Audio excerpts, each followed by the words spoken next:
Okay, good afternoon, and thank you very much for joining us in this very interesting roundtable that will aim to discuss the consequences and new perspectives that the current pandemic entails for the European Union and its solidarity system. I have to say that I'm very honored to chair this session, which I think is very timely and necessary in the very complex context that we are all facing. This roundtable has been jointly organized by the Globalcodes research group of the Blanquerna School of Communication and International Relations of the Ramón Llull University of Barcelona in Spain, together with the Jean Monnet Centre of the University of South Wales in the UK, the Jean Monnet Centre of the University of Salerno, Italy, and the Jean Monnet Centre of the University of Catania. We have a splendid program with a wide range of prestigious presenters who will discuss different aspects of the topic we are dealing with today. I would like, on behalf of our university, to appreciate and to acknowledge the willingness and availability to participate in this webinar. And in this regard, we have the pleasure to count with the following 6 keynote speakers. We'll have people that will be gradually joining us in the next few minutes, but so far I will present you the 6 persons that will be presenting in the next hour. With us is Professor Dr. Valeria Bello, Associate Professor in Sociology at Blanquerna School of Communication and International Relations, University Ramón Llull of Barcelona, and board member of the Scientific Council of the European International Studies Association. We also have Professor Dr. Christian Kaunert, Chair and Security and Director of the Institute of European Studies, Jean Monnet Centre of the University of South Wales in the UK. Welcome. Professor Dr. Stephanie Bianco, Associate Professor in Political Science and Jean Monnet Chair EU Media and at the University of Catania, Italy. Thanks for coming. And very honored and privileged also to have 3 keynote speakers that from their positions will be also contributing with great knowledge and experience to the topic of today. In a few minutes, Professor Dr. Ana Terrón will be joining us. She is now closing up another event, and she will be with us in a few minutes. She is the director of the Spanish Agency of Cooperation, FIAP, an associate professor in European Studies at the same institution that is co-organizing also this event, the Blanquerna School of Communication and International Relations. Also very honored to have Professor Dr. Lorenzo Fioramonti, full professor in political economy, Jean Monnet Chair and UNESCO UNU Chair of the University of Pretoria, and currently also Italian MP. Thanks for coming. And finally, will be also joining us in a few minutes will be Ms. Daniela Bas, Director of the Division for Inclusive Social Development at the United Nations Department of Economic and Social Affairs since May 2011. She will be acting as a discussant after the 5 first interventions that we will have. The structure of our session will proceed as follows. Each of the participants, they all know that have 10 minutes to develop some thoughts and insights around the consequences and new perspectives that the current pandemic entails for the European Union and its solidarity system. And they will do it from different perspectives that I will present later on. After these 6 interventions, we will open the floor for those people attending and joining our session to raise comments and questions to the speakers. We will probably take 2 or 3 interventions in each round, and we will give the word again to the keynote speakers to address these different questions. Anyway, we will try to stick to the time, both for the 10 minutes that the keynotes have, and also for the comments and questions that the participants in this forum may raise in order to finish at 7 a.m. sharp as planned. And without further ado, we will start with Professor Dr. Valeria Bello. She is an associate professor of sociology at the Blanquerna Faculty of Communication and International Relations. And as I was already mentioning, Valeria Bello is an expert in the field of migration, interethnic relations, and climate change, on which she collaborates with several international organizations. She's in the board of the Scientific Council of the European International Studies Association. Professor Bello will be tackling from the perspective of assessing the prejudice, inequalities, and solidarity during the pandemic, assessing in particular the role of cognitions in the construction of our future. Thanks, Professor Bello, and the floor is yours. Thank you very much, Oscar, for your kind presentation, introduction. I'm very privileged to share my ideas with such magnificent fellow panelists. So I'm very honored to be here and to have the possibility to discuss with you further on these topics. I'll briefly mention the connections between inequalities and the current growth model, particularly when it is not accompanied by a framework of sustainability and the important catastrophes that they can entail for our planet, both in environmental terms, but also for socio-political reasons. And how also the current pandemic could provide also some opportunities in addition to the unfortunate and terrible challenges that it has presented to humanity. So I will strive to abide by my promise and keep this shorter than the 10 minutes. But I would also like, towards the end, to consider with you possible imaginaries of futurely words. These are those that our cognitions will trigger, as Oscar, you were mentioning in your kind introduction. So as you probably have already grasped, this brief intervention will go intellectually from modernity to post-modernity, so from Ulrich Beck to Lyotard. And particularly, I would like to use the differentiation that Ulrich Beck made between risks and catastrophes. Beck explained in World Risk Society the difference between the two by highlighting the risks are what we anticipate as possible future dangerous events, but actually the future that they're pointing to is a future that is inherently unknown, and therefore the anticipation of risk are inherently ambivalent because they do not allow us to say if those dangerous situations would have ever happened. We would not be possibly saying if we were successful in avoiding those risks, because we actually cannot say if they would have ever happened or if that future would not manifest itself. So Beck says modern society has become a risk society in the sense that it's increasingly occupied with debating, preventing, and managing risks that it has itself produced. So, and he makes a list of those catastrophes that actually were present during his time, not so far ago, but that unfortunately some of them are still valid if we would make a list. So what is a catastrophe? The catastrophe is a situation that is at present happening and that entails concrete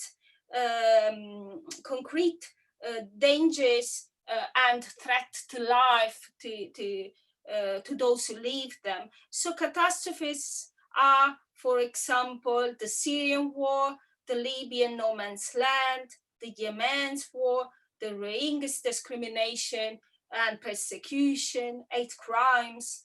In our world, we have several catastrophes: racism, as we're currently witnessing, and inequalities. women inequalities that concern half of the planet. So you'll understand the serious challenges it presents for us, and of course ethnic inequalities, class inequalities. These are real catastrophes, as of course it is the current pandemic. Climate change is also a catastrophe, the plastic in the oceans, the melting of ice, the degradation of the land, the air, the waters, both fresh and salt waters. So what is the connection with the current pandemic? The current pandemic has been not only an health emergency, but a true catastrophe for the number of losses that we have had and for the consequent economic, but particularly socio-political crisis that it will entail, because we actually have missed the opportunity to use funds to sustain what were the basic elements that would have addressed current catastrophes such as inequality that already existed. We can easily see how diverting funds from public education and public health care have actually intersected this health emergency. We know that it is not the same to live the current pandemic from a big house with a garden or from a 30 square meters apartment with a window on the highway, in 5, sharing limited space and limited connection. So the true catastrophes that we were experiencing that have made this pandemic much worse than it could have been, has been our failure in addressing those elements of inequalities and those lacks in the system of protection of human beings in our states. And we also have to consider the important privatization that has happened in the work labor market, and how that has also entailed an important social tension that has grown across decades. We have had an important technological development in recent decades. The production has been sped up a lot, but actually the weekly working hours have remained the same for a century now. And they say it is definitely not the same to work today in heavy industries with high technology as it could have been a century ago. So there are all these elements that we very well know that feed social political tensions, as we all know, that have not been addressed while funds were diverted to consider risks that we would never be able to say if they would have ever realized. So I want to connect this to the cognitions that we have, because the world we imagine is the world that we will contribute to constituting. So if we imagine a world in which human mobility, such as migration, is a threat and needs to be securitized, and we construct walls to keep human life fleeing from other catastrophes in other parts of the planet, to keep them outside our life, outside our clans, our mediatic scenarios, then of course we are contributing to constructing a world that is has made humanity less important than other elements. If we imagine a world in which competition is the main paradigm that makes us behave and take decisions, therefore it is we could give for granted that then the world would become a place of war of everybody against everybody. But what would happen if we could imagine our world in different ways? If we could imagine a world of solidarity? This current pandemic has indeed also entailed for us the opportunity to see different ways of behaving, different forms of solidarity before unknown, an important human feeling and appraiser of what is truly significant in our lives. Therefore, what could be the world if we would imagine it rather than led by competition, if it would be actually driven by solidarity, by equality, justice? Why can't we make those elements as the constituting basis for our future?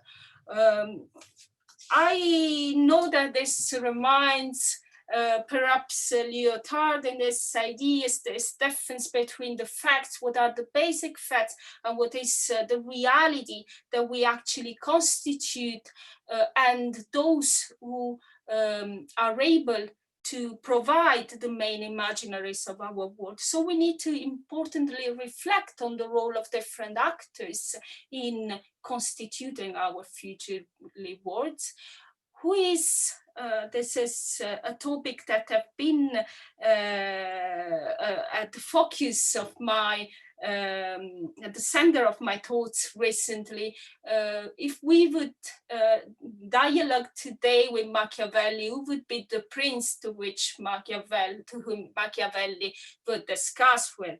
So what is the role of different actors, public actors and private actors, in protecting humanity? What really do human beings need to be protected from? What is the difference between catastrophe and risks? Can we, with our knowledge, with our technology, differentiate and establish what are the true catastrophes that we need to address on a daily basis, and what are those threats that we cannot anticipate, and therefore stopping from diverting these funds and in using them to address true catastrophes in this world? I've mentioned before a list of catastrophes. We can all acknowledge, I guess, that they exist, that they affect, and they're not only mediated through different communication means to our world.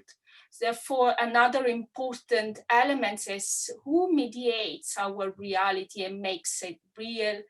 These are all questions that I would leave to reply to all the other panelists, and I'm very honored to have the possibility to share these thoughts with you.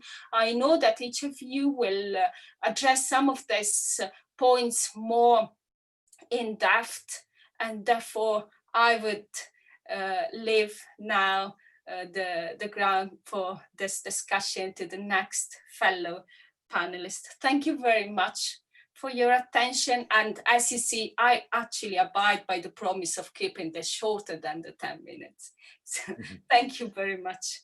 Thank you very much, Professor Bello, for raising so many interesting questions that we will have time to debate and discuss during the debate.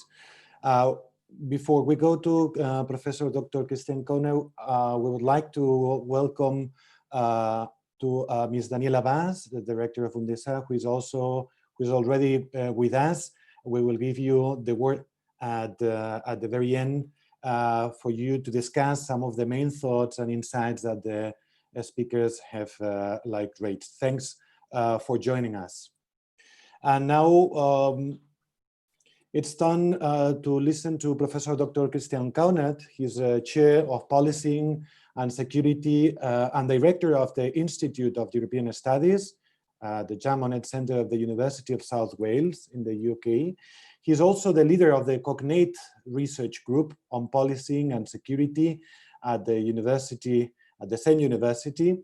And previously, he served as an academic director and professor at the Institute for European Studies, the Brugge Universiteit Brussels, a professor of international politics, head of discipline in politics, and the director of the European Institute for Security and Justice, a Jean Monnet Centre for Excellence at the University of Dundee. He will be assessing this particular topic from a very particular perspective, the hybrid warfare and far-right terror in undermining the European Union solidarity. Professor Kauner, thanks for coming, and the floor is yours. Right. Hello, thank you very much. It's a great honor and pleasure to be here with you today. Barcelona, of course, is one of my favorite cities in the world. It's just such a pity that I can't be there physically, but hopefully when this pandemic is over, I'll be able to join you at some point also in Barcelona physically, and I'll be looking forward to that.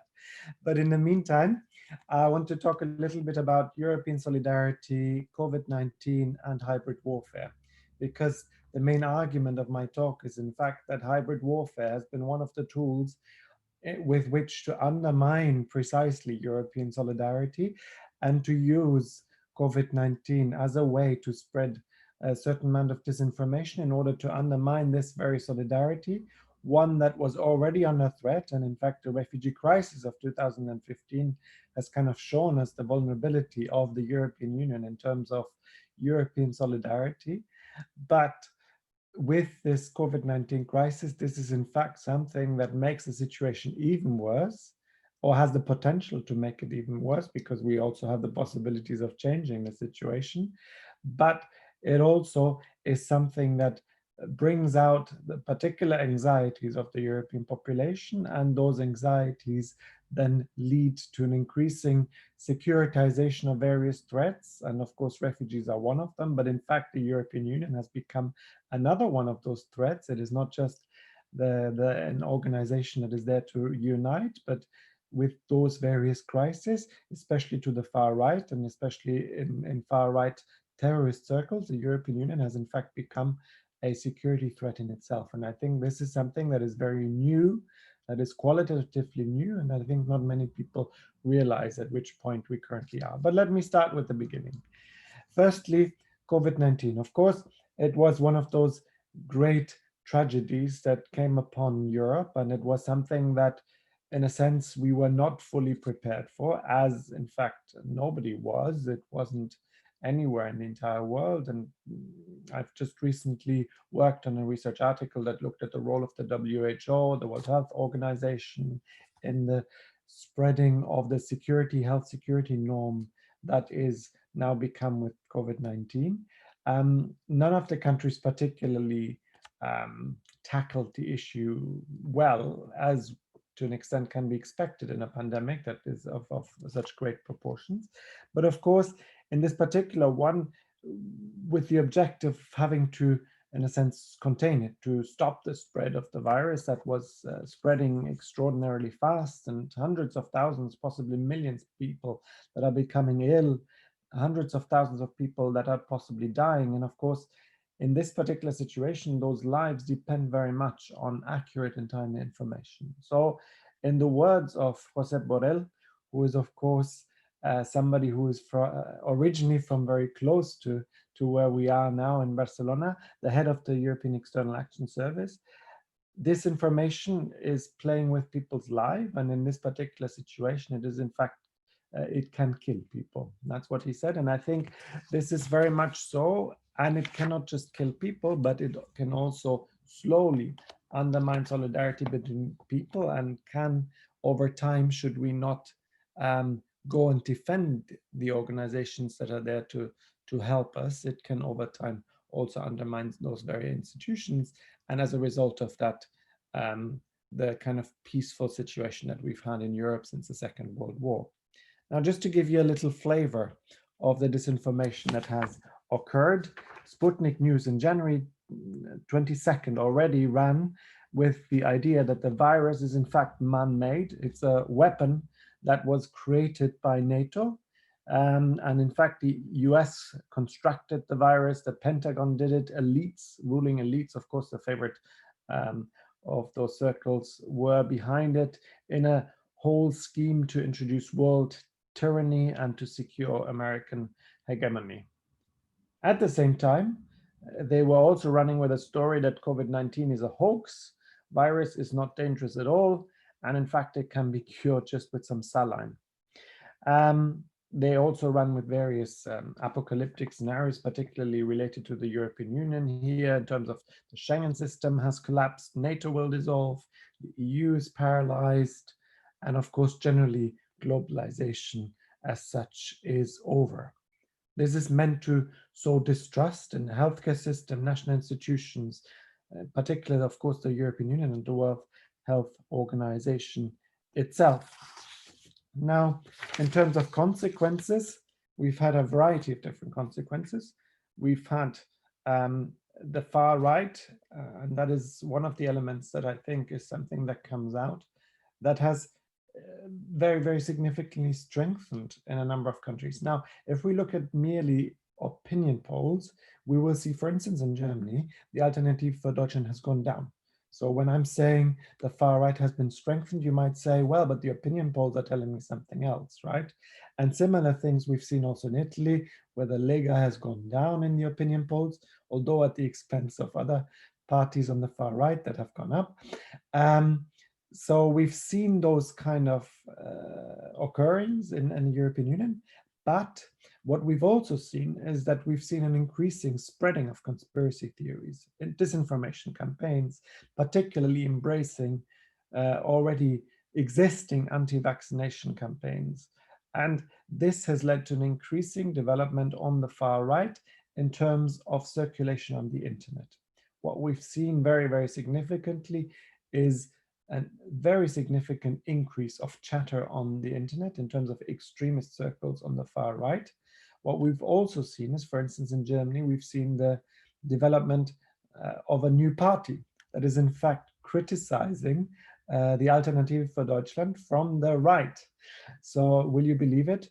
There's a party that is now, in a sense, embracing the kind of so-called movement for the easing of the lockdown and the various demonstrations, where we can already see there's a number of different elements within those demonstrations. I mean, there may be legitimate people demonstrating for their civil rights, but there's a variety of elements that are really very heavily linked to the far right in those demonstrations. There's a very significant element of potential foreign agitators, of certain state actors involved in some of those events, where we can see, of course, I should not just point the blame at one particular actor. There's, of course, Russian actors that are involved. There's Chinese actors that are partly involved. So we see a whole amalgamation where it is bringing us to this idea of hybrid security, right? That is started, in a sense, in terms of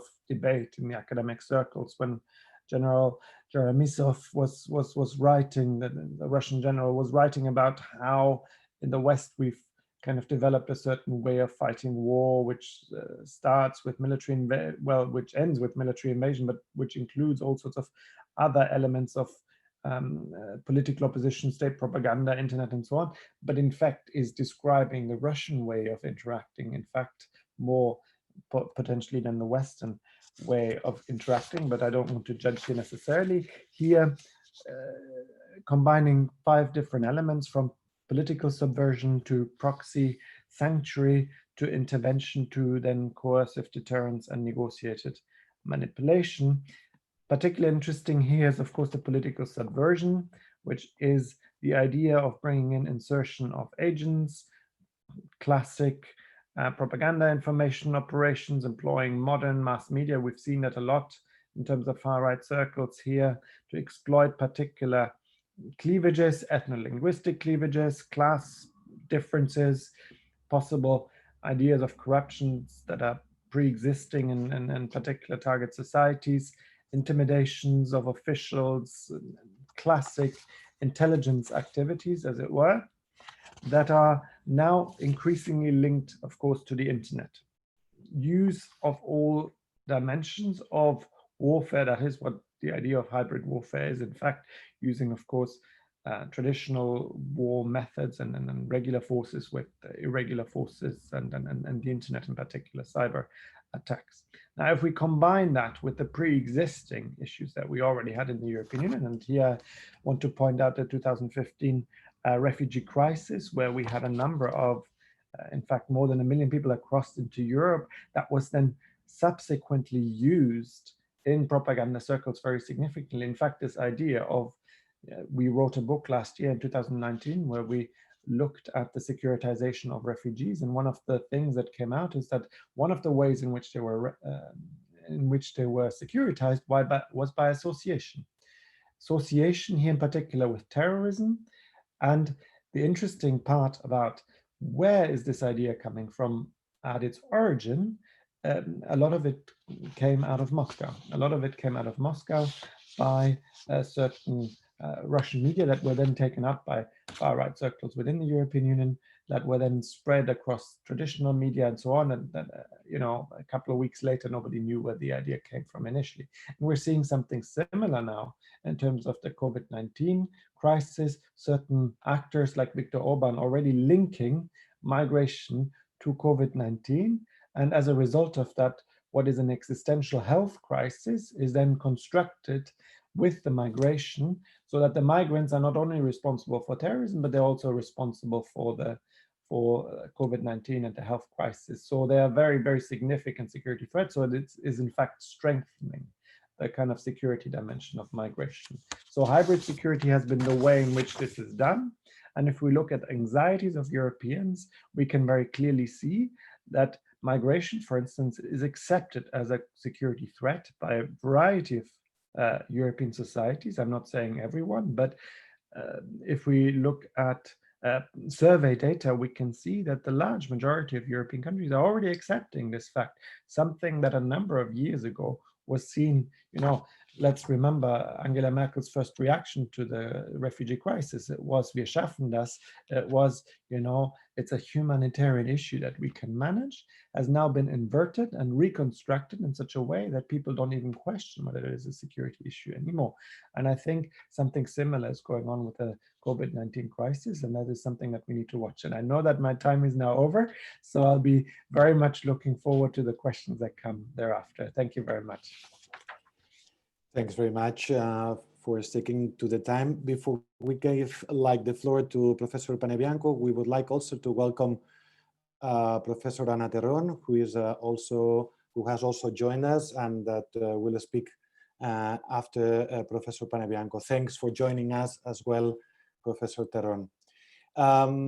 Let's continue with Professor Dr. Stephanie Bianco, who is an associate professor in political science and Jean Monnet Chair, EU Media, EU Mediterranean Border Crisis and European External Action at the University of Catania in Italy. She teaches Mediterranean politics and institutions of global trade at the University of Catania, migration politics in the Mediterranean at Louis Rome, and she was also visiting at IBEI, at the University Pompeu Fabra in Barcelona, and is co-editor, among other things, of Global Affairs. Professor Bianco will be assessing the topic migration governance during and post COVID-19. Thanks so much, and the floor is yours.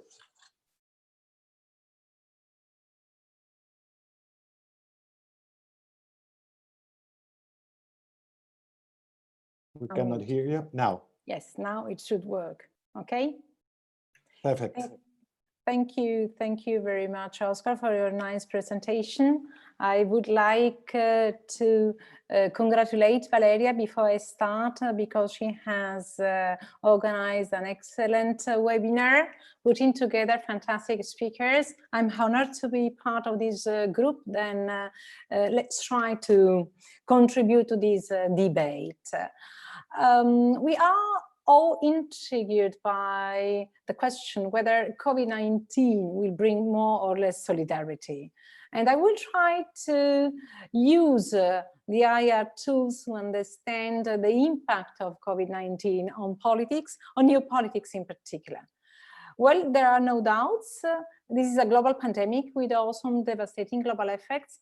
The virus has shown that it does not discriminate. Faced with the coronavirus, we are all vulnerable, and there are no alternative to cooperation. Well, the lively debate on the EU that has started in the recent weeks, in the last 2 months, has actually focused on the future of the European Union, on the future of the European integration project itself. I might quote those who ask whether this is a make or break moment or just business as usual. There are others, I'm quoting Professor Vivian Schmitt, pointing out that the European Union must manifest real solidarity in response to the coronavirus crisis, while meddling through is not an option. Well, I would say that reaction to COVID-19 is often considered as a test for the European Union, for its existence, and probably the EU either is now or never again. There are other scholars who adopt an elitist view, and they claim that a new elan is needed in order to rediscover the reasons to remain together. And therefore, political leadership and elite with a vision, with a political project is needed for the relaunch of platforms of European cooperation. Well, there are several EU institutional leaders that have tried to find this new elan. In the last few months, for example, President Charles Michel has often reminded the reasons to stay together. Even today, a video is circulating where the reasons to stay together are recalled. Well, he has consistently mentioned the principle of solidarity. For example, in the conclusions of the European Council last April, or even yesterday, he was mentioning the importance of keeping and sticking to global solidarity. Well, I think that if we look at the impact of COVID-19 in general in politics, on international politics, we can learn 2 lessons. The first lesson is that the approach nation first does not work to address common problems. We are affected by interdependence. We live in an interdependent global or regional system, and there is no alternative to cooperation within a multilateral global regional system.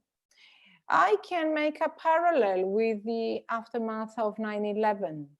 At that time already it was clear that states have no instruments to provide their citizens with security because states on their own are harmless. Well, it is the same for the health security as it has been showed these days, these months.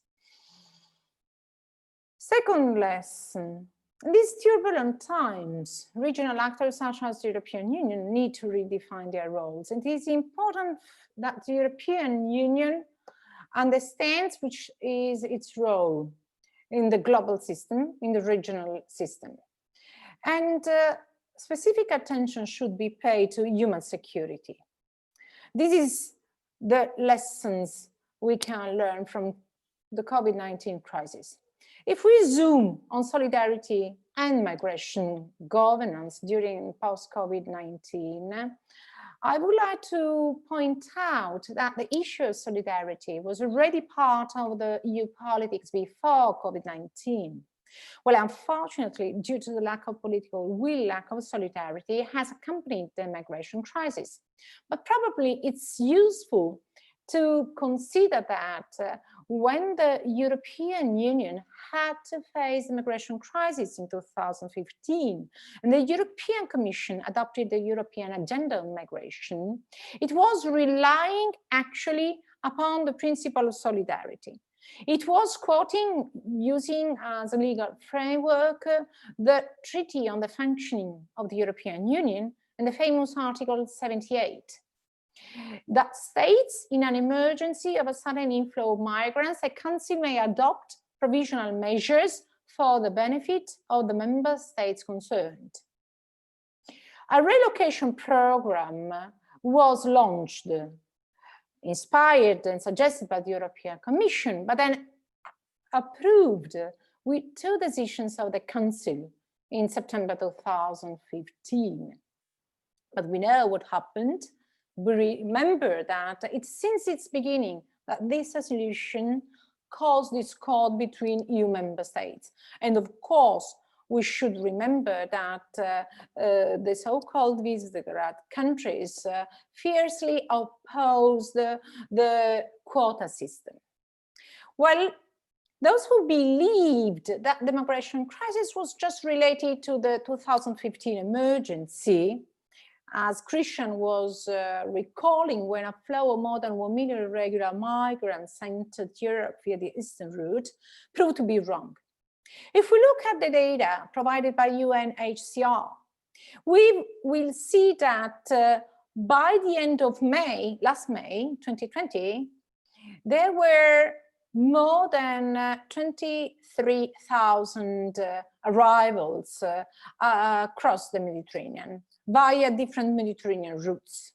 Well, if the pandemic hasn't reduced that much, well, hasn't stopped completely these flows, it means that it is important for the European Union to invest on mid to longer term proposals. Policy proposals are probably needed today, even more than before.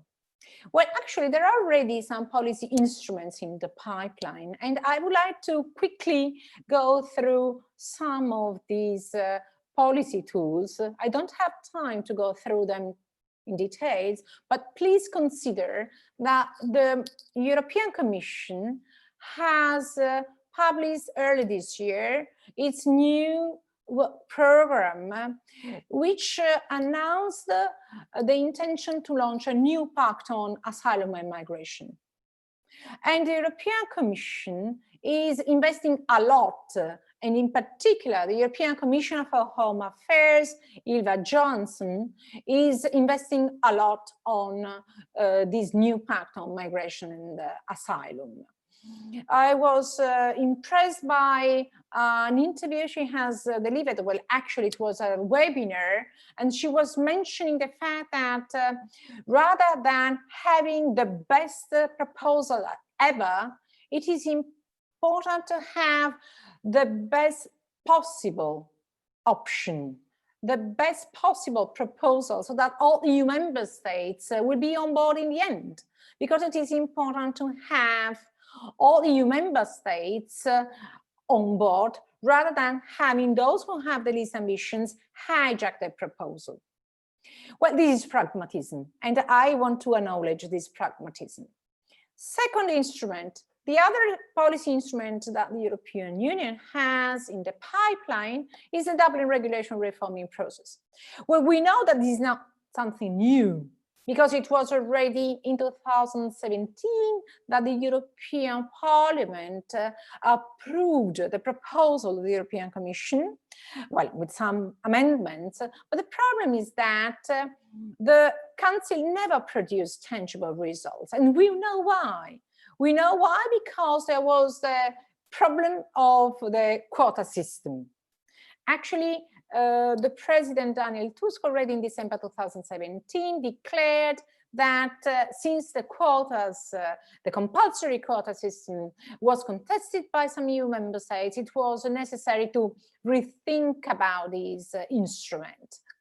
We know what happened last year in September in Malta. There was a summit that was investing on voluntary redistribution. Well, this is, I would say, a key aspect. This contradiction between voluntary relocation versus mandatory mechanisms for relocation. And of course, there is also the hot potato of the first arrival country and the need, according to countries such as Italy, riparian countries in the south, in the middle of the Mediterranean, to reform the norm of the first arrival country for the identification. Well, very quickly, we know there is also a proposal for a recast of the Directive on Common Standards and Procedures in Member States for returning illegally staying third country nationals. This refers to the important issue of returns. The European Union would like to make returns more effective and would like to step up the return rate throughout the European Union. Well, Italy has tried to invest a lot on returns, on voluntary returns, also thanks to the IOM. Then returns is another instrument, another policy instrument, which is taken into account. Well, there are several options, policy options, and now it's in the hands of the key actors of the European Union, not just those EU institutions that bargain, but also EU member states that have to invest on the acceptance, on the approval of these instruments in order to tackle migration issue in the Mediterranean, considering also solidarity. To conclude, how can we go back to normal or restore new normal after the COVID-19 crisis? Well, IA scholars indicate that there is no alternative to multilateralism, and EU institutions suggest that there is no alternative to solidarity. Well, actually, COVID-19 might represent an opportunity to act or to react to the challenges that the European Union and EU member states are faced with for the relaunch of the EU as a project. Solidarity can be probably assumed not just as a principle, not just being part of EU values, but rather as a strategy of action. And this is what President Charles Michel, if you allow me to quote him again, has recently said. Yesterday, at the extraordinary summit of the Organization of African, Caribbean, and Pacific States, he claimed that multilateralism will be our best line of defense, and solidarity must underpin this joint response. So not a solidarity of words, but a solidarity of action. Well, considering that the traditional paradigms, supranational versus intergovernmental paradigm, have not produced effective solutions, probably operational pragmatism could develop issue-focused policy initiatives, and either in multilateral or in unilateral, as Fulvia Tina says, settings, according to the issues at stake and the political will which emerges, involved actors can act and can tackle the challenges to the EU existence. Thank you so much. Thank you very much, Professor Bianco. With this, we finish. With this, we finish the third intervention. Just to remind the people and the attendees that are joining this seminar that at the end of the 6 interventions, we will have time for questions and comments. There is already some questions that some of the participants are raising, but we will wait till the end of the participation for these questions to be raised. Let's move to the next presenter, which is Professor Dr. Ana Terrón, Director of the FIAP, Fundación Internacional y para Iberoamérica de Administración y Políticas Públicas, since September 2018. An Associate Professor in European Studies at Blanquerna School of Communication and International Relations. Dr. Terrón was Secretary of State for Immigration, 2010 and 2011, and as such, representative in the Council of the European Union. She has been Secretary for the European Union at the Generalitat de Catalunya, 2004-2010, and member of the European Committee of the Regions between 2004 and 2009. Previously, she was a member of the European Parliament between 1994 and 2004, and she was also a member of the Foreign Affairs Committee and spokesperson for the Committee on Civil Liberties, Justice and Home Affairs. Professor Terrón was a special advisor to the former Trade and previously Home Affairs European Commissioner Cecilia Malmström between 2010 and 2019. We are privileged to have you among us, and the floor is yours. Thanks for joining us. Thank you very much. Thank you. Thank you also to Valeria to organize this very interesting panel. And thank you, all of you, to be there. I will try to be short and to stick to time to make possible further discussion. And it's very easy for me to doing so, because many of the things I wanted to raise have been already raised by the previous speaker, and thank you for that. I would like to start with the words crisis and European Union. The EU faces a serious and sustained crisis that seems to be having a tendency to become chronic at this very moment.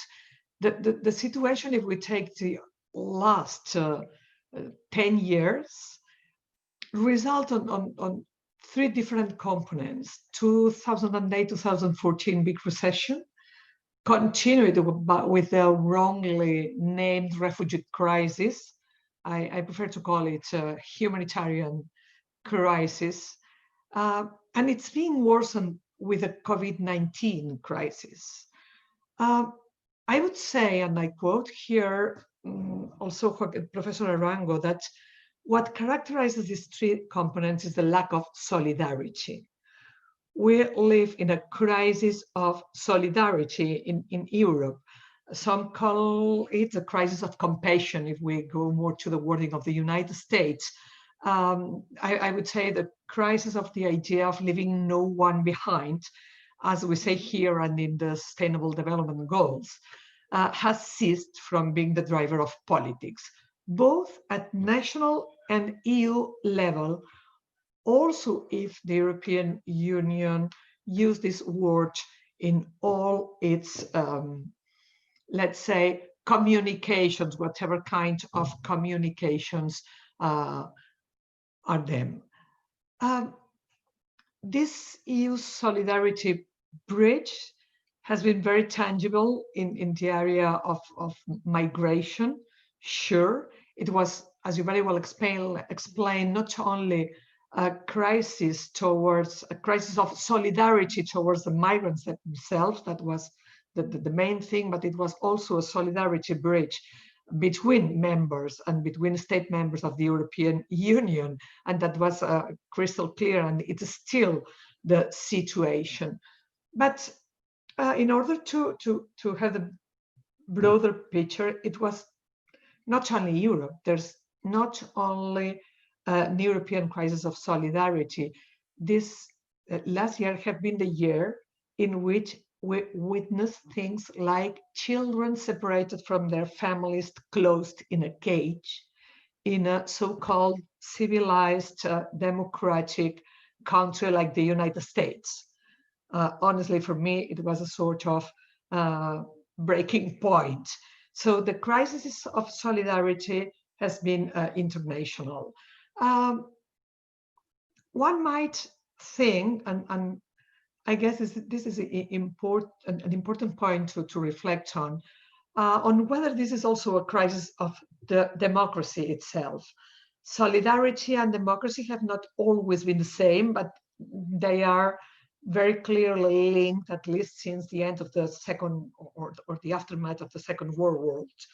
Today, many, and if you go to Eurostat, you see how young people is really doing that. Many are questioning, are having serious doubts on whether democracy is able to cope with the today issues our society has. And also on solidarity, understood in a certain way. It's not that they think that a dictatorship is better. It's just that young people in Europe is wondering whether democracies can cope on today problems, or different kind of regimes could do it better. So those two issues, the crisis of solidarity, the crisis or the possible crisis of democracy, make me not being very optimistic. Anyway, if we look back at this last 10 years, this situation coexisted with some signs of vital or of lively existence of some areas of the international cooperation and multilateralism. Sure, Europe is not at its best moment in terms of international cooperation, but it's still there. And if you look at very sensitive issues such as migration, we can see how the global compact of migration, with all the troubles, but the global compact of migration have been adopted. Migration is for first time in the realm of international relations. And before that, and that was the open door for that to happen, we adopted the Development Sustainable Goals.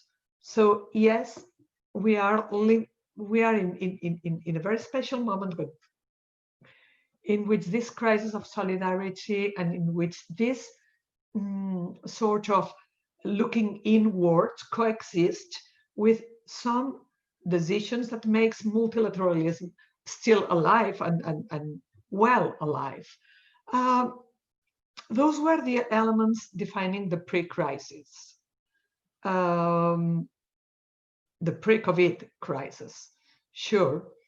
The point is, what will happen now?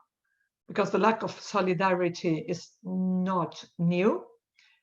The crisis in which we live is not new. Is going to be COVID a turning point, or we are going to be back to business in some weeks or months? Honestly, I'm among those who think that this is not going to be a breaking point. Maybe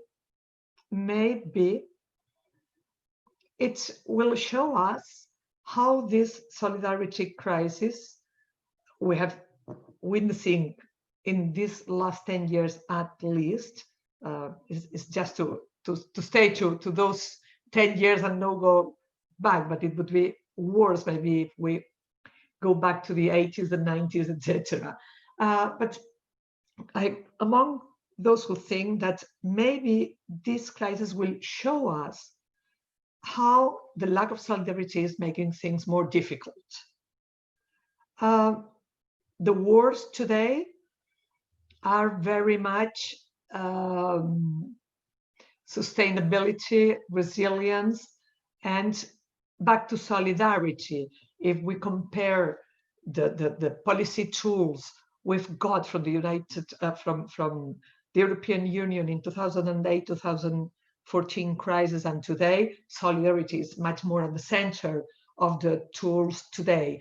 But still, I think that, as we well know, the tendency will be towards continuity. If we really want to make this crisis a breaking point, a turning point, incentives should be created to take a leap towards greater interpersonal solidarity and towards greater international and EU, in the frame of EU, solidarity will have to be created. We will need those incentives. This will not happen together. And we will have to demonstrate that democracies can cope with that and that international cooperation is a tool for doing so. I really look forward to having solidarity in the center and to really move, I would not say radically, but move to other kind of policies. But I think that it's up to us to create incentive to work for that. It's not going to be natural. The virus will not bring that. Thank you. Thanks very much, Professor Terron. Thanks very much for these very interesting insights. Let's move to the our fifth speaker. We are a little bit behind our schedule, but after like this intervention, we will have a final intervention by Ms. Daniela Bas discussing all your different insights. Now we have with us Professor Dr. Lorenzo Fioramonti, who is a full professor of political economy at the University of Pretoria in South Africa, and the founding director of the Center for the Study of Governance Innovation. In June 2018, he was named Deputy Minister and then Minister of Education, University and Research in Italy, a position that he held until December 2019. Professor Fioramonti is currently a member of Parliament in Italy and the global promoter of a new concept of development, the well-being economy, that is a system of production and consumption based on social, economic, and environmental sustainability. He has worked with leading scientists and Nobel Prize recipients and has held the following positions. First, Jean Monnet Program Chair in Africa, President of the European Union Studies Association of Sub-Saharan Africa, UNESCO UNO Chair in Regional Integration, Migration, and Free Movement of People, Fellow of the Center for Social Investment of the University of Heidelberg, the Hertie School of Governance, and the United Nations University. He will be tackling especially the topic well-being economy during and after the pandemic. Thanks very much, Professor Fioramonti. We are very honored to have you in this roundtable, and the floor is yours. Well, thank you for inviting me, and I'll try to be as quick as possible. And also because I have to tell you beforehand, I may not be able to stay until the very end because I have an urgent interview. Our Prime Minister spoke to the lower chamber yesterday about the new phase, what we call the phase 3 of management of the COVID pandemic, and I need to give a feedback to the national media. Having said this, I've really appreciated what has been said so far, so I'm not going to touch on the same topics or on those issues at all. I'm simply going to make a very superficial, if you will, reflection on this issue of solidarity in Europe. I think you get what you work for to a certain extent, and both neuroscience and psychology tell us that we as human beings are a mix of collaboration and competition. And what defines our phenotypical part of it, so what reveals what becomes dominant, is often due to the environmental, social constraints within which we operate. And it's to me very evident that the European Union over the past 20 years has encouraged a competitive culture within Europe that has somehow influenced the way in which people in Europe operate these days. Europe doesn't start with a strong competitive philosophy. The European Union starts as a collaborative project, a solidarity-based project, a project of rebuilding out of the destruction of the Second World War. But since the late 80s onward, and mostly during the 90s and the first decade of the new century, the European Union has almost, I wouldn't say completely, but has been drawn into this mighty river of neoliberal free market thinking, assuming that was going to be simply leading everyone towards a better society. Now, that has certainly produced some positive results, but also a number of negative consequences. And when you tell people for decades that the most competitive economy will be the one to succeed, that in order to restructure your financial system, you have to cut down on some of the, more, if you will, social types of expenditure that have made Europe one of the beacons of social democracy in history, right? I mean, like, our quality of life was not based on how competitive our economies were, but were mostly based on how socially minded our policies were and the level of inequality that was always contained in the history of Europe vis-a-vis the United States. But then when you look at the economic data, you see that European countries, especially some European countries over the past 20 years, have been some of those that have seen inequality grow faster than any other country in the world. So, and then you realize that perhaps what we see now is, to a certain extent, not entirely, but to a certain extent, also the outcome of having encouraged that sort of, if you will, general philosophy in these societies. Honestly, how can you fault people for being scared of the other these days, right? I mean, most of these people have no jobs or have very precarious jobs. Casual workers are so common across many European countries. In some countries, including the country I'm speaking to, Spain, or the country I come from, Italy, they are the vast majority, especially among the younger generations. Our welfare systems have been reduced in their ability to control the negative outcomes of unforeseen consequences, which has always been the main principle behind having a welfare state to begin with.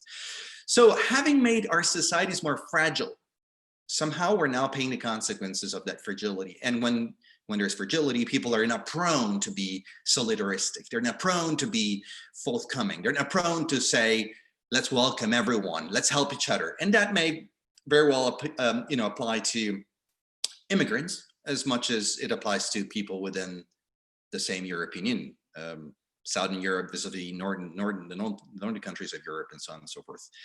So what I'm trying to say here, and we see this happening in many parts of the world. I mean, I lived in South Africa, which was seen as the rainbow nation, that miracle of different races living together. And I've seen Africans killing Africans over food. I've seen Africans killing Africans over jobs. I've seen Africans killing Africans over anything that had to do with socioeconomic security in countries where, your success can be my death. If you get a job, I'm not going to get it. If you get that position, if you get your small business open up in my community, my small business is going to run out of market.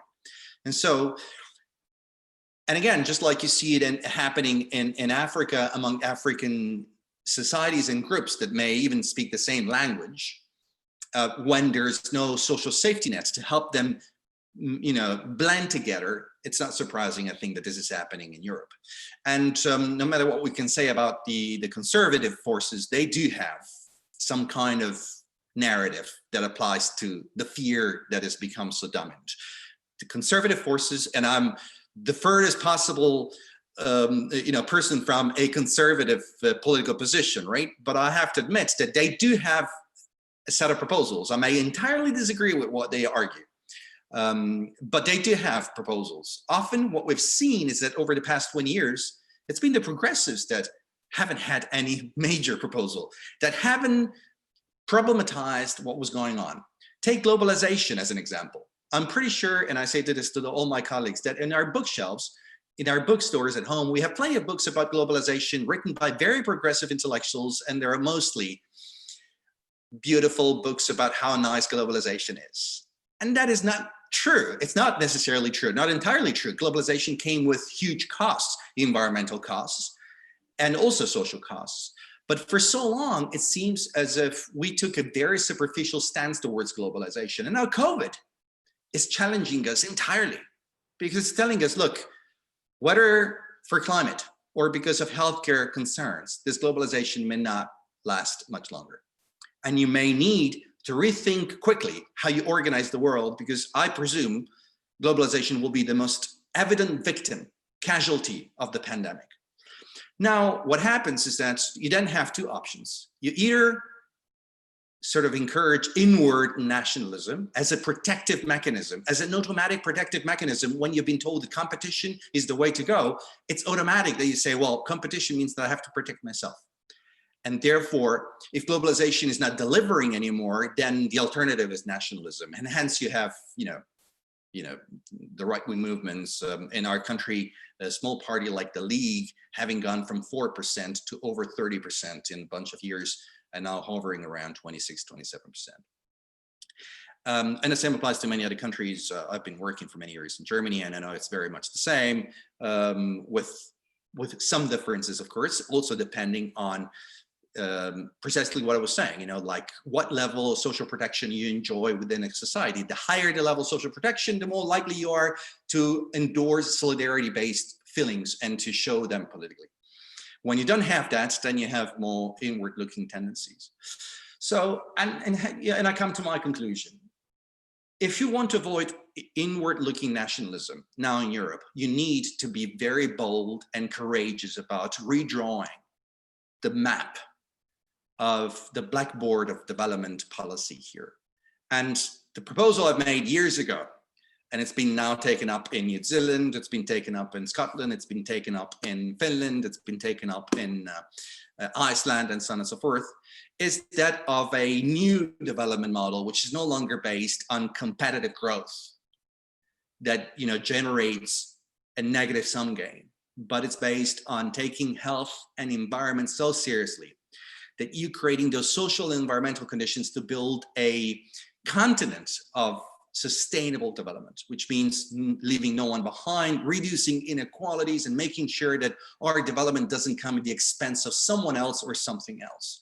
Of course, it's a Copernican, in a sense, it's a Copernican revolution happening in development, but this has to happen if you want to avoid protective inward-looking nationalism. And Europe has all the conditions to succeed at this. It's a solid region. So as a region, it's already integrated enough to be able to create those economies of scale where you can really build collaborative mechanisms better than in regions that are more fragmented than Europe. Europe has a history that we can rediscover, the history of solidarity movements, the principles that were at the basis of the foundation of the European Economic Community and then onward. So it has also a narrative which has been buried a little bit under the more neoliberal wave of the 1990s, but it's still there. And that can be rediscovered, even in terms of political leadership, in terms of language, in terms of how you communicate it to our people. And then it has a high level of social capital and human development. I mean, this is fundamental. You can hardly do this when levels of education are too low, when technological development is too low, right? So Europe has all the right conditions to be able to be a leader, a visionary leader in this trajectory. Whether it will do it or not, it will very much depend on transversal leadership, not only political leadership, but business leadership, academic leadership. Whether we're gonna be able, also as intellectuals, to provide that sort of backbone, visionary backbone to a new European Renaissance. And the jury is out. So I'm not sure. The risks of Europe turning into a sort of interwar Europe, in which progressives will be somehow sidelined is extremely high and likely. But COVID, the lesson of COVID can be turned into an opportunity for change, as long as it's framed in a way which doesn't simply propose that we go back to what we had earlier, because what we had earlier was the reason why we're here now. And it doesn't simply assume that we've done the right things and now COVID broke this toy, which was working very well, because it wasn't working very well before COVID. So it's really a matter of intellectual courage that will probably make a difference between an interwar, right-wing conservative scenario, which was the one of Europe between the two wars, and the more New Deal, Rooseveltian, visionary and progressive blueprint, which was what the United States did during the war. And that certainly is not going to do now, given the conditions in which they are presently living in America. Thank you. Thanks very much also for these very thought-provoking ideas. I think we have had 5 very interesting interventions that have opened the scope and our view to this very timely and complex issue at the same time. We would like to finish this round of presentations with the intervention of Ms. Daniela Bas, discussing some of the main ideas and considerations about the different insights. Ms. Daniela Bas, of Italian nationality, is the director of the Division for Inclusive Social Development at the United Nations Department of Economic and Social Affairs since May 2011.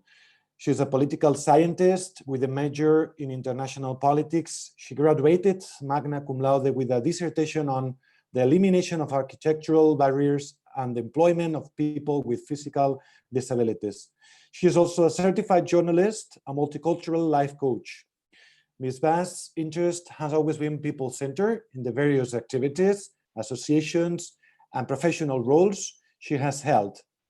In addition to her work at the United Nations from 1986 to 1995, she held managerial roles from 1996 until 2011 in the private sector in Italy, and was inter alia advisor for the Italian Ministry of Foreign Affairs and for the presidency of the Council of Ministers on Human Rights and Social Affairs. Ms. Daniela Bas, we are very honored also to have you here this afternoon, and please, the floor is yours. Bueno, aquí en Nueva York es mañana por la mañana. You're right. Gracias. And thank you very much.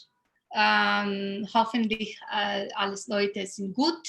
Et j'espère que tout le monde va bien. Alors, e anche in italiano. Saluti a tutti.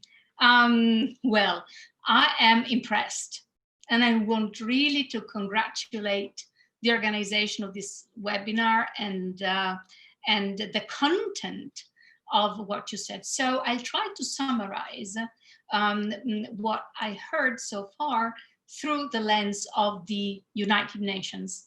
The world and Europe are not new to global crisis. Many have been mentioned by the various speakers.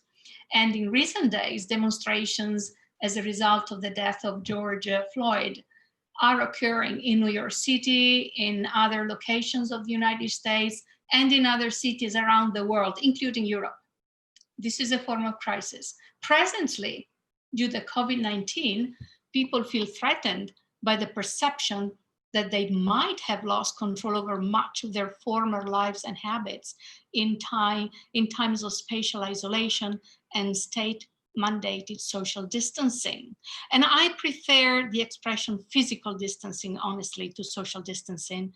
Think about the power of putting social distance, that is social isolation in society. Solitary confinement is considered the worst punishment one person can receive. The physical and emotional toll it takes over time includes a worsening of mental health issues. So physical distancing, yes. Social isolation in many cultures has a completely different meaning. That is the one I just shared with you now. So nurturing the relationships among people and nurturing the relationships among countries and reaching out to others who may be isolated in one way or another is an essential tool and way to surviving the epidemic and the pandemic we are facing now because of physical distancing. So this is what people may perceive is happening right now because of this pandemic. What could this pandemic trigger, and how could this pandemic impact countries? So some governments would promote, while others could be concerned, that the vision of a united Europe, whose actions are grounded in mutual solidarity and shared values, might end, and borders raise again among nations. However, COVID-19, this virus, knows no borders. And we have to be united to overcome this cascade of crises, because it's not one crisis the world is facing or Europe is facing now. Think of 2008, there was the financial crisis, it was one. And think of the consequences it had. Now Europe and the world are facing more than one crisis, because it triggered this cascade of health crisis, social crisis, economic crisis, financial, and the rise of inequalities and poverty. So determination, persistence, resilience, and thirst for social justice, fair distribution of wealth, human rights, this was the healing medicine that united a world that was so much divided 75 years ago. Out of having been terribly wounded and challenged with the Second World War, the world found the opportunity to rebuild itself through dialogue and peace. The formula was and is multilateralism. And this year, the United Nations is celebrating its 75th birthday. This organization, in which Europe is united, and it has its European Union representatives alongside its 27 members. one of which is France, that is one of the permanent members of the Security Council. And after the Second World War, Europe adopted the European social model and high social standards that benefited economic performance, fair redistribution of wealth, human rights, and social dialogue. At the United Nations in New York during conferences on socio-economic matters, it is not rare to hear references made by speakers to the European social model. And I shall use the description of this model as done by the European Trade Union Confederation, and I quote, "The European social model is an example for the rest of the world of a society based on social justice and solidarity, where economic and social advancement take equal priority and where decent work and social protection combat poverty and social exclusion," end of quote. So as an international civil servant, I am called upon to uphold and respect the principles set out in the Charter of the United Nations, including faith in fundamental human rights, in the dignity and worth of the human person, and in the equal rights among men, women, and whatever we decided to be nowadays. So trust in governance for a better future, rebalancing public and private sector roles, rethinking multi-level governance and social cohesion, listening and taking positive actions for the concrete positive actions for the well-being of all, with specific focus to vulnerable population, and supporting those peoples and countries most in need is the cosmopolitan role Europe is equipped to play. In conclusion, let me summarize some key points. COVID-19 is a global health crisis with severe adverse impacts on the economy and social progress. It is a challenge that requires global solidarity and cooperation to effectively address it. The European Union as a regional cooperation mechanism has a critical role to play, not only in coordinating regional responses to COVID-19, which the European Union has done, but also by contributing to the global efforts through support to international initiatives. Empirical evidence shows that at times of crisis, citizens turn to public institutions and public officials for leadership, boosting trust in institutions and political leaders. And it is also undeniable that the outbreak of COVID-19 has created fear, while the age of social media opened diverse channels of information, including misinformation. And this combination could erode the social cohesion and undermine the spirit of solidarity. We need leadership and institutions that promote open dialogue and transparency in information to buttress solidarity and cooperation in the face of COVID-19. The world and Europe have a roadmap that can accelerate the recovery from this pandemic in a sustainable manner. And this roadmap is called the Agenda 2030 and its 17 goals. I would like to stress Goal 17, partnerships for the goals by enhancing global partnerships for sustainable development, complemented by multi-stakeholder partnerships. We can mobilize and share knowledge, expertise, technology, and also financial resources that might help us to really think about the future ahead of us, a future also for the next generations, and we can achieve that, a good, better future through multilateralism and dialogue. This is what I heard from the various presenters, and this is also what I wanted to add. Thank you very much for inviting me. Thanks very much for you also very interesting insights and comments to the keynote speakers presentations. We have now 25-30 minutes of discussion after these 6 presentations. We already have 2 contributions to questions raised by one of the attendees in our session, but you can use any mean. I mean, you can use also the Twitter of Globalcodes if you want to raise questions, or the YouTube channel of Blanquerna. Use any mean to let us know whatever you would like to raise to the 6 presenters. Let me start with the question that Joana de Deus Pereira raises in particular to Professor Kaunert, but I would also say that if any of you feel, to also address this particular question, it's really up to you, and I think it's feasible. Joana says to ask to Professor Kaunert, considering Borrell's comments on COVID-19, that it has brought a new threat demanding resources, do you think that the new European Union budget, especially for defense, is an ontological response for European Union's new fears? Right. Thank you very much for the question. I think it's a very, very important question. And I think it's in fact very, very true. What we see is that all actors, when they are in a crisis, they're trying to get back to normality. And you are hearing that all the time. We need to get what is the new normal going to look like after COVID-19 and so on. So this is something very, very much inherent in us as human beings, that we are craving to get back to normality. And that's the whole point about, in a sense, ontological security, where fear is driving us in order to rectify. And in this particular case, we can see that Europeans have a number of different fears. And in fact, the EU budget is, in fact, a response to it. We clearly see over the years that we've seen, for instance, Frontex budget and a number of other agencies have gone up significantly.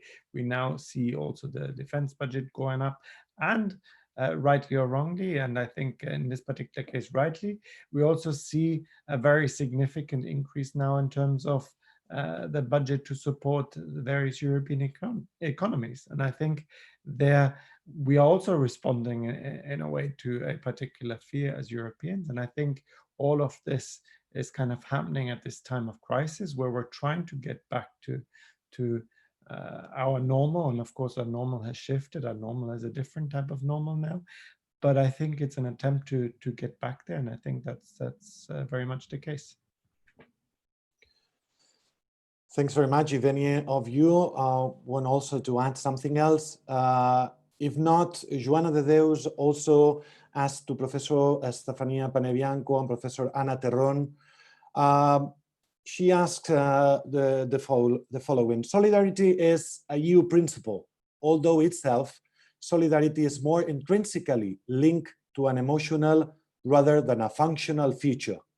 Since European solidarity is not innate, but the outcome of a political process, do you think that in fact the crisis of solidarity we are assisting is at the same time a crisis of the European Union's identity? The floor is yours, Professor Bianco, Professor Terron, but any of you, again, feel free to ask. Okay, who should start? Professor Bianco. Okay, thank you. Thank you very much, Joanna, for your question. Actually, you have tackled a very crucial dimension of European integration nowadays, because it is important that we think, as you are writing in your question, that identity is always a result of a process of identity building. It can last a few years, it can last for quite some time, but it depends also on the interests of the actors who are engaged in identity building. Which are the interests of the actors of EU member states today? Is interest shared, let's say, is it utilitarian interests what characterize belonging to the European Union?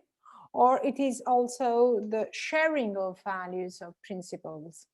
This is what I would say the most important, the crucial aspect. Whether it is just to obtain, in utilitarian terms, advantages from the European Union, or we accept, conversely, to suffer from the European Union, to make sacrifice.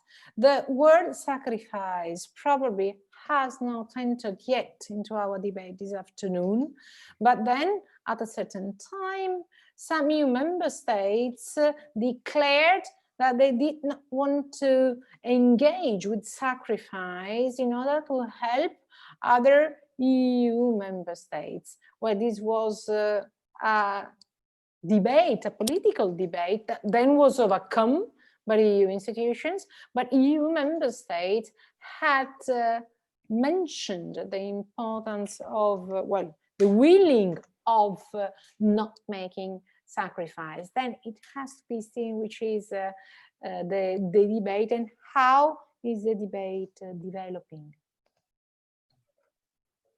Thanks very much. Professor Terron. Yes, thank you. Well, I think solidarity is extremely functional.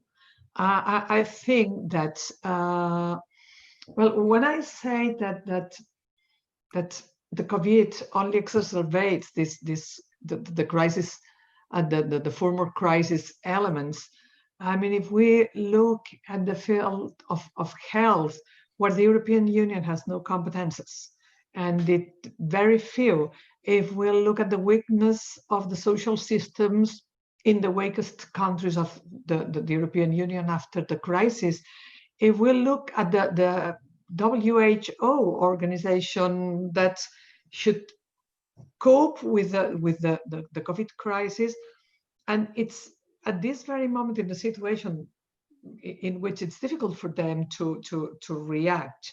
And if we look, for instance, at Latin America, where the COVID crisis is rising, and the difficulties we have in helping each other in a quick way, and I stop here, but I could continue. I would say that solidarity is a principle of action. It's not only something belonging to our emotional sphere. Yes, sure that the lack of solidarity is the result of a policy process. But as Professor Fioramonti said, this is one of the possible policy processes. There are other policy processes we have witnessed in the European Union. We could look at networking, European networking creation of the Commission in the 90s. We can look at this Europe more horizontal and less in the hands of the member states.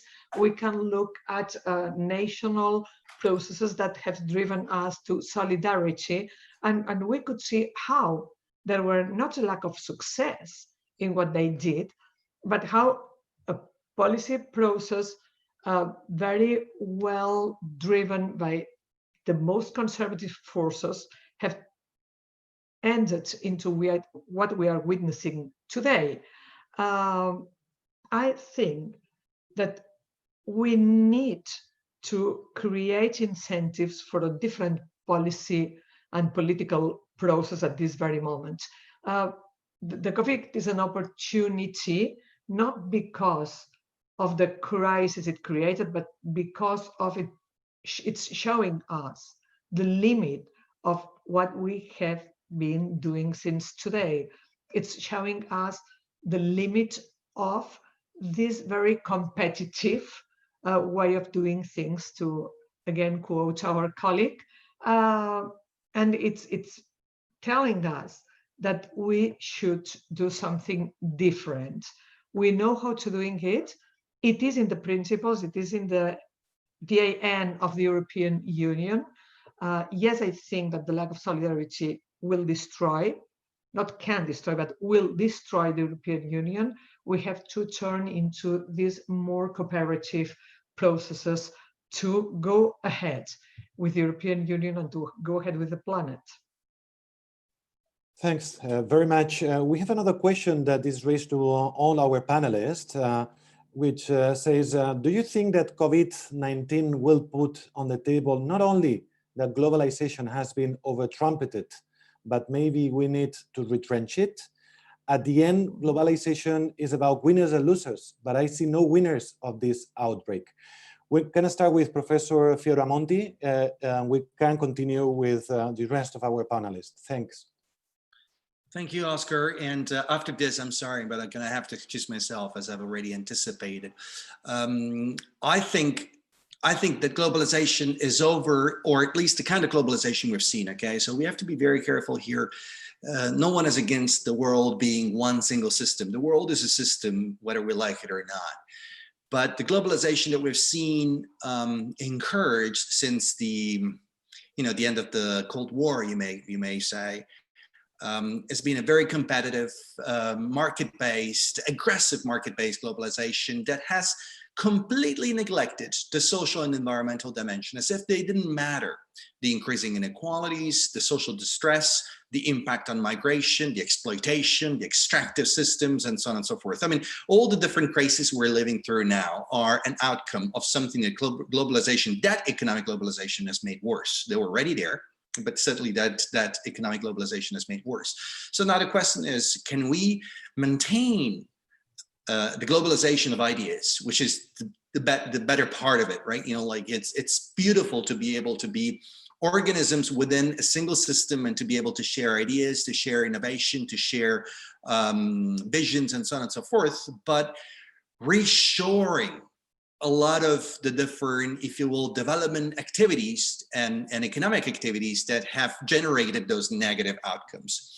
Reshoring, like economic industrial production, reshoring jobs, reshoring social safety nets. So making sure that people can live well. This is the principle of the well-being economy vis-a-vis the more aggressive growth economy, right? Like the purpose of economic development shouldn't be growth per se, but should be improving the quality of life. If when growth doesn't improve the quality of life, it's not growth. It's bad. It's a bad thing. But we have forgotten that, right? We've simply assumed that growth was an end in itself. Major mistake. So now the question is, Europe, can Europe do that? Can Europe show the way? I think it can. It can. Europe is better positioned than any other part of the world to do so. And because of the reasons I've said, because of the already existing integration, the narratives, the social model that was mentioned, and so on and so forth. So there is a narrative which is already half cooked in Europe and needs to be finally put together in a credible way. So that is the major question. And I think starting to talk about basic income in Europe, for instance, to be very pragmatic, to be very practical, like why can't we in the 21st century finally considering the possibility of giving everyone a safety net that can make us more prone to deal with crisis, more prone to change and to adapt to new economic scenarios. We know technology will change our lives and our jobs. We know the environment has to be protected with urgency. We cannot wait any longer. So that requires innovative mechanisms. I just do not understand why that could be done in the 1930s, and during the Second World War, there was a wave of innovation. It was unprecedented, tax on the wealthy, reducing inequalities massively, like creating a new society. And we cannot do it now in the 21st century after the first major global pandemic of the last century. And perhaps what is missing now is that leadership I was talking about. And as I said, the leadership is not just the guys sitting in the European Council. The leadership is not the people like me that sit in Parliament or in the Council of Ministers in Brussels, where I've been a number of times. Leadership is everywhere. Leadership is conceptual leadership in the media, in academia, in society. And I think now it's time to get that leadership out of the comfort zone as quickly as possible. I'm so sorry that I have to go because this is exciting and really riveting. I want to congratulate you guys and all the panelists, but I really need to go on my TV interview now. So it's been a pleasure. Thank you so much to the people I know. Thank you. Grazie, everyone. Valeria, Stefania, Daniela. Thank you, everyone. It's been a pleasure, and I look forward to the next one. Bye. Thanks very much for staying with us, Professor Fioramonti, and see you very soon. We can continue with Ms. Daniela Bas, also related to this prior question that Professor Fioramonti was discussing, if you don't mind. No, I don't mind at all. But can you refresh me about the question, please? Yeah, the question was considering, do you think that COVID-19 will put on the table not only that globalization has been over-trumpeted, but maybe we need to retrench it. It says, at the end, globalization is about winners and losers, but I see no winners of this outbreak.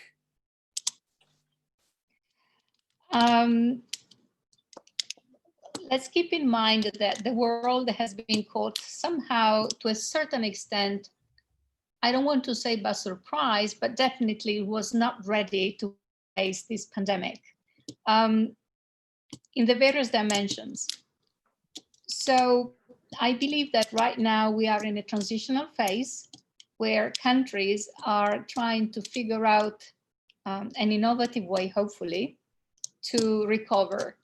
And so to make sure that there is no winner and no loser, but everybody wins, depending on where the needs are. And the tools that we will find out to fulfill those needs are put to the benefit of all. As I mentioned earlier on, for instance, if a vaccine is found or a treatment is found, it should be distributed universally, so everybody wins. The United Nations is a platform and is the space where 94 countries can have a conversation together, so to make sure that we do find a solution to recover, to rebuild, or to use what we already have, but in a smarter way, so that all countries and all peoples in the world will benefit of that. This is my answer. Thanks very much. Professor Bello maybe also wants to contribute with an insight to this particular question. Thank you very much, Oscar. Yes, let me play the role of the sociologist among this very amazing pool of fellow colleagues. I think we very much gather under the term globalization different phenomena. And that is one of the major issues that we have with dealing with some scapegoating, particularly of the far right, towards this century and towards the liberal institutions that base their activities on freedoms and equality. The globalization phenomena are different, and for example, we can remind the different scapes that Appadurai differentiated. So the financial scapes and the ethnoscapes and the economic scapes, or the ideascapes that we have in this world at planetary level, all belong to the phenomenon that we broadly call globalization, but actually they do not intersect in a straightforward way for everybody. We live different scapes, different persons live different scapes, and this is very much, unfortunately, the consequence of the categorization of who we are. And that is what I found profoundly disturbing, the fact that individuals themselves cannot be considered as human beings first, but they need to be included in categories that open or close specific entrance to scapes that the global planet has.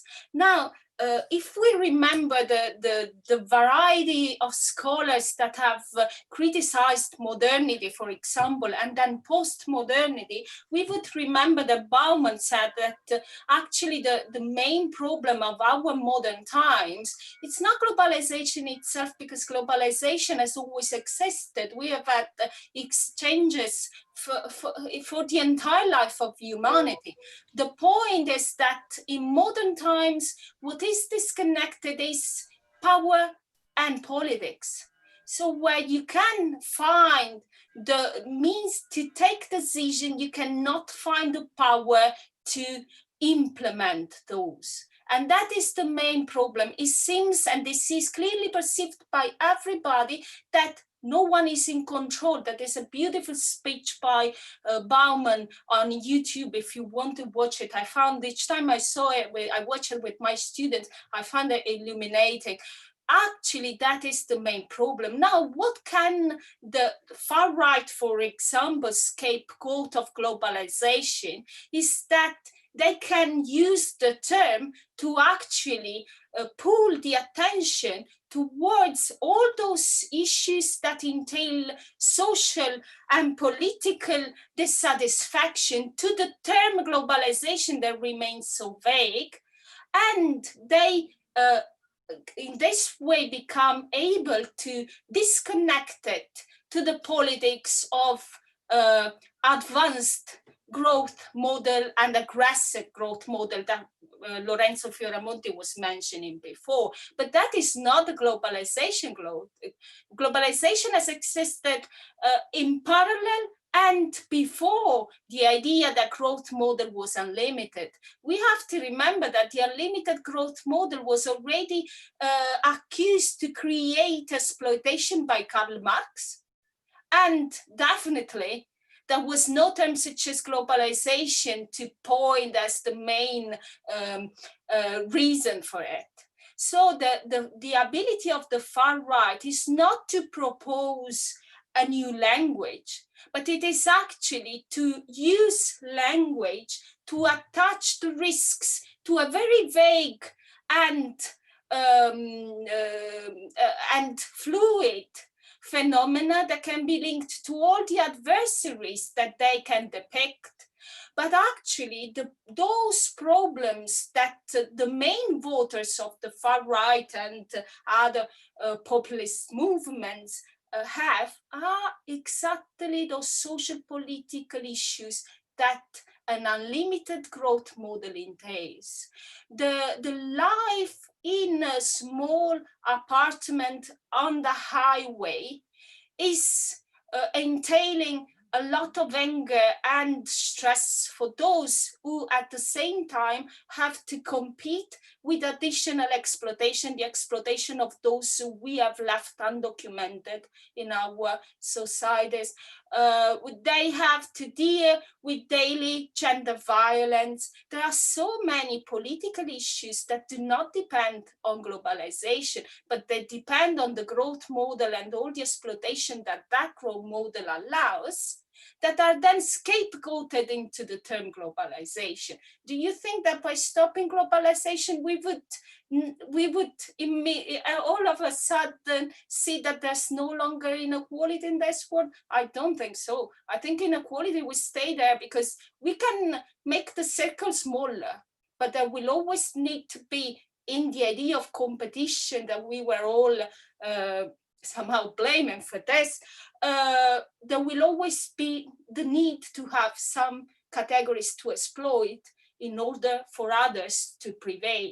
Therefore, we need to abandon that logic of competition. We need to create a different imaginary for people. Can be a well-being economy, can be the sustainability, but definitely cannot be the idea that by competing we will ameliorate our world, because we've seen that that is not true. It's simply not true, and nobody can longer be, anybody can no longer believe it. So that is the main point, I think. We need to reflect upon, that it is not by simply getting rid of a term that we get also rid of the root causes of certain issues, that particularly inequalities and other exploitation of human beings that actually feed the tension, the social tension that can become then political, but also, unfortunately, more security reasons of concern. Thanks very much, Valeria. We have a last question, and if you don't mind, we can pick this last question. Just give you one last minute for you to close up like this very interesting roundtable. I know that Professor Kauner has to leave. If you don't mind, you can be the first one, and very quickly you address what I'm going to point out. And I think this last question perfectly frames what we have been discussing, some of the gaps that we have been discussing. We have like ideas, visions, measures, but we need sometimes like effective like ways of like putting this into practice. This question raised by Veronica Pastorino says, I'd like to ask to the panelists if the solidarity crisis is the only to the various crises mentioned, COVID-19, but also the refugee one in 2015, or is it due to the limited intervention capacity of the European Union on the singular national states? I think with this, I give you 1-2 minutes at most to finish your intervention and to close like this roundtable. We will start with Professor Kaunert because he warned us at the very beginning that he has to leave. Go ahead, please. Well, thank you very much. I think that's a very important question. I mean, one of the features of the European Union that I've felt very often is that, in a sense, there's always a crisis before there is a solution.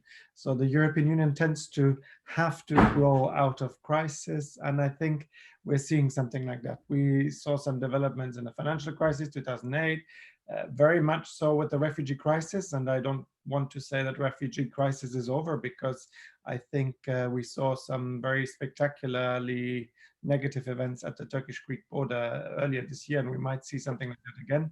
I think the same is now happening with the COVID-19 crisis. Again, the European Union is starting to find a response to the significance of this crisis, but we're probably not quite there yet. But I think what we are finding is we need a big crisis, and then the European Union over time finds some solutions towards it. And I'm ending on an optimistic note before I'm leaving, in the sense that I think the European Union will find a response to this. So thank you very much for having had me on the panel. It was a pleasure to be with you, and thank you very much again. Thank you. Thank you very much. Bye-bye. If you don't mind, we can continue with the order of intervention that we did at the very beginning of the roundtable. So we can continue again with Professor Valeria Bello. Well, perhaps we could give first to Anna Terron and Daniela Bas, and then we can conclude. Or yes, because I've just spoken, it's only for that. I don't want to really. So, Professor Anna Terron, if you want to raise any thoughts, or we cannot hear you. We cannot hear you. I think your mic is switched off. Here I am. Now, yes. Thank you. Well, if Valeria says that I should continue, I continue. No problem. Thank you, Oscar. Well, I never like to talk about the European Union as something different than their member states, because I feel this is a trap. You know? We have European Union institutions, but Europe, or the European Union, is the gathering of all member states who created, by the way, the European institutions. And I like more to show the European Union as one of the key areas in which cooperation and inwards looking to own a nation or a state are coexisting in the most evident way. I would say that 80% is still cooperation, and member states are behind cooperation. We can see now how France and Germany are moving forward to propose some solidarity tools to the others, and those tools have been very well prepared by the European Commission, and the Parliament is backing it, and there will be crazy, difficult discussions at the European Council, but the discussions will be crazy because everybody knows that there is a path towards an agreement. Sometimes, and we have seen that before, especially in the area of migration, where other countries and people from other parts of the world come together. We've seen that, but normally, I would say that the European Union is built in a way that cooperation can happen, and member states that are part of this structure. Sure, the most difficult part, because as far as they have to go back to the national political arenas, things are, or price of the decisions are higher. So it's not very difficult to go to the European Parliament if you are the Commission, if you are the Council, and go there and get an agreement. But it's much more difficult if you have to go back to a country where medias will talk in terms of losers and winners of the European discussions. Other parties will do the same, etc. But at the end of the day, it's a system for cooperation. Solidarity has a price. And the point is whether we in our national and post-national, as the European Union democracies, are still capable to raise consensus for this price to be paid in terms of taxes, in terms of however we pay solidarity in our societies. The answer was yes until now, at the end of the day, but this crisis is huge. It's environmental, it's huge. And we have to prove again whether we are capable to get a consensus and to put incentives to go ahead in a different way. Thank you. Thank you very much, Professor Terron. Stephanie Bianco, if you want to continue. Yes, thank you. Thank you, Oscar. I have two comments. One comment is perfectly in the same line as Anna Terron is mentioning the key role of EU member states, but I would like to focus more on the political leadership, on national political leadership. Lorenzo Fioramonti was mentioning the importance of leadership widely conceived, broadly conceived. I would conversely stick on the importance of political leadership in the sense that politicians have the responsibility of the political message they construct, of the political message that they pass to citizens. And then the construction of the media, Christian was mentioning securitization, well, the construction of the political message is, I would say, extremely important, because if politicians do construct incentives for being within the European Union is one thing, but if politicians construct another message and then they portray the disadvantage of belonging to the European Union, this provides completely different picture. Very, very quickly on globalization, I would like to stress the fact that on the one hand, there is a sort of globalization definition as an ideology. But then, being a political scientist, I would like to bring politics back into the picture. Globalization is the existence of a global political system. There are institutions that have to take care of problems, that have to address global problems by fulfilling functions. And different roles are required in order to face threats, security threats, challenges such as COVID-19, as we have been saying the entire afternoon. Thank you so much for all of you. And again, congratulations to Oscar, to Valeria, and to Blanquerna University. Thanks very much to you, Billy. Ms. Daniela Bas, a final remark in this sense. Thank you very much for inviting me on behalf of the United Nations. So again, hello from New York. Power is different from leadership. Our Secretary General said recently, there are times, in these times actually, when those who have power not necessarily are leaders, and those who are leaders not necessarily have the power, which is true, I believe. Solidarity, Anna Terron just said, has a price. Which price are we ready to pay? The price to have solidarity, or the price of raising inequalities, massive poverty, threaten security, as it was just said, so tensions that can hamper peace and the well-being of people and the planet. Me personally, not as UN personally, I'm ready to pay the price of solidarity. Thank you. Thank you very much. I don't know, Valeria, if you want to raise something else. Yes, thank you very much, Oscar. And sorry for mixing up your order before. It's just that I had already talked, so I didn't want to monopolize the replies.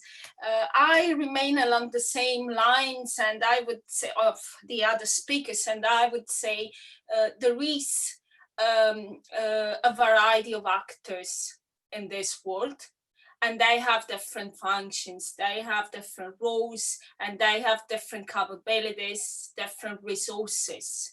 And as Ms. Bas was saying, and as I remarked before, Bauman also highlighted, there is an important disconnection between power and politics.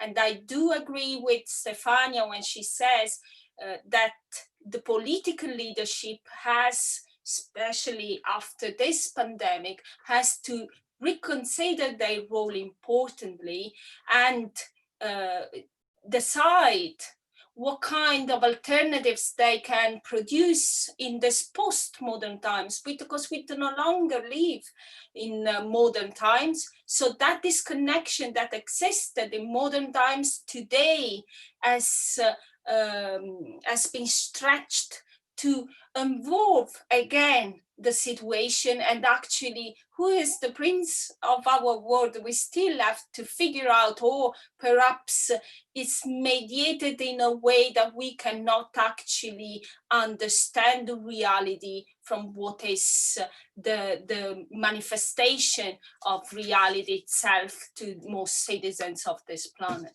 So I would say that we should, as the leaders, the political leaders, but also civil society, should be much more aware of this connection between public and private, and the capabilities that private and public have. The public needs to perhaps reconsider and reshape its forces within the society, the civil society, and within the communication. There is a crucial issue, that is that knowledge, where it is produced, is not the same place that it is communicated. It means that what we know needs to pass through a filter to reach citizens. And therefore, what Christian Conant was explaining before, this hybrid war that exists, that comes through language and communications, is very powerful, because we cannot control the means of communication.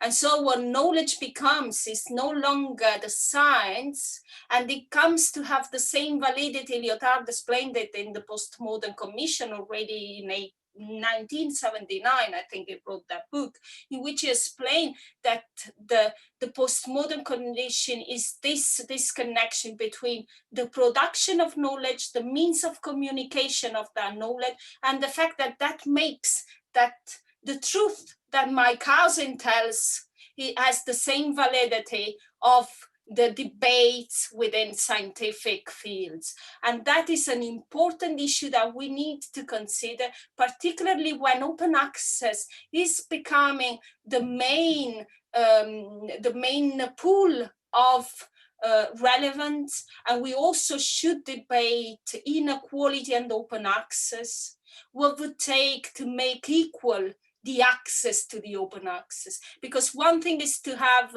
democracy in accessing the knowledge, but it's a completely different thing is if the knowledge we access has been filtered through private actors that decide what is relevant and what makes an impact factor. So I think these are all questions that we still have to debate very much in depth, particularly the open access in the Mediterranean. We've not had a public debate in the public sphere about open access and the difference between the business model of open access and the public model of open access. This is strictly connected with all the inequalities we're raising and with our abilities to cope and defend ourselves against scapegoating of the far right. So I'll leave you with this question, but I would like to immensely thank all the speakers. I feel very privileged that you have accepted this invitation to contribute to the debate. It has been an incredible honor to share this meeting with you. And I very much look forward to the moment in which we can physically meet and debate so that we can enjoy also the Spanish tapas after that and the beautiful Barcelonan landscape. So I very much look forward to it, to physically see you and debate with you again on these topics. Thank you so much. Thanks very much, Valeria. We have been for over 2 hours discussing this very timely and interesting topic. I also have to say that on behalf of Blanquerna, Ramón Llull University and Globalcodes, we have been honored to organize like this very interesting roundtable. I think there are like tens of very interesting, thought-provoking ideas raised by all the panelists. And I think there are a lot of work to do in order to move forward with all these like knowledge and very like relevant ideas that you all like shared with us. I think this is something that most of the attendees in the different comments also through like YouTube and also through Zoom were like acknowledging like the outstanding quality of your interventions and ideas that we had the opportunity to share today here.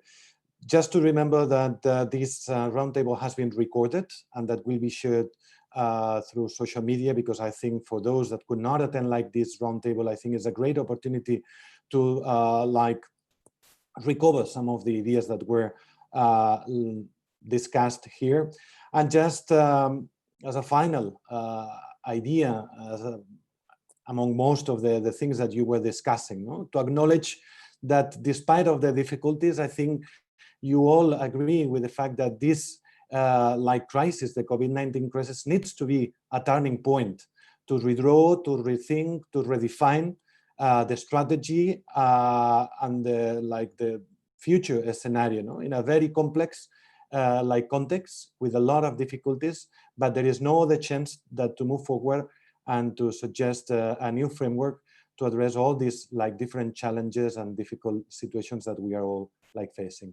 Thanks to everyone really for joining us. Thanks to our panelists for your time and your thoughts. Thanks very much to all the people that attended this session, and hope to see you very soon in another like webinar or roundtable organized or co-organized with all of you.